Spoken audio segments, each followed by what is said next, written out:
Yeah, I think we just didn't show up to play today. Or I should say for that game, right? Because we have our second game left. I would say the intensity was there, but we just got tight and didn't play as loose as what we did yesterday. And I think that obviously had the negative effect. But it's hard to win ball games if you don't score. And I think we've been really stressing pop flies getting the ball on the ground, and we just didn't execute that way today. So we will in the next game. We've already had the talk, and I think people know where they need to put their head at. So the Ohio Northern pitcher has over 500 career strikeouts. She's a great pitcher. Yep. Mackenzie, you put a lot of great contact on the ball today. How does that build for you going into this next game, knowing that it's a matter of a fraction of an inch one way or the other, and a pop-up turns into a hit? I think that she really came to play today. I mean, you can tell that she has great composure on the mound, and she did her job today. But I think, and thank you for saying that, like, I'm happy to get contact on balls, but I need to get contact on the right balls. And I think that's something that all of us need to do. So she was throwing me a lot of inside, so I would wrap them, but I can't do much with them, but I have to fight to hit a mistake, which I did in my first at-bat. But that's something that everybody needs to adjust on as well, especially if she's bringing the power, then a lot of us just need to meet it.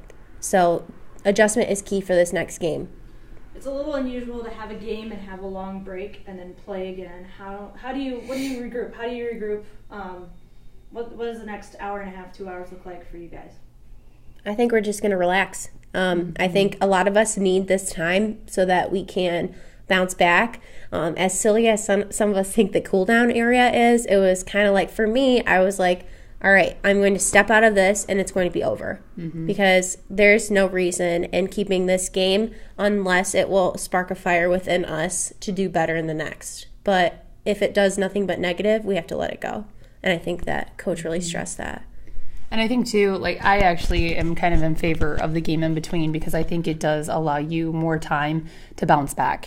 So, because sometimes going right into, we know that from our regular season, sometimes going right into doubleheaders, if you're down the first game, it's really hard, because I stress that softball is a game of who has the momentum, and it's all about that. And so, I mean, obviously, if we're able to stay loose watch this next game, have a little bit of laughter, a little bit of, like what our team normally looks like, I think that'll help us come into the next game. So. And speaking of momentum, clearly this next game, you play the winner of an elimination game. That team's going to have a lot of energy coming off of a win to stay alive. How do you counteract that? What are you hoping for the next 3 innings of your next game? I think kind of what we did yesterday, just coming out confident and loose. And if we can do that, I think that's really going to, that'll set the tone for the rest of the game. When we have those first couple innings where we're getting our at-bats, we're getting the right pitches, defensively, we're slowing the game down as much as possible within those first 3 innings, I think it will really help set the tone for the whole game.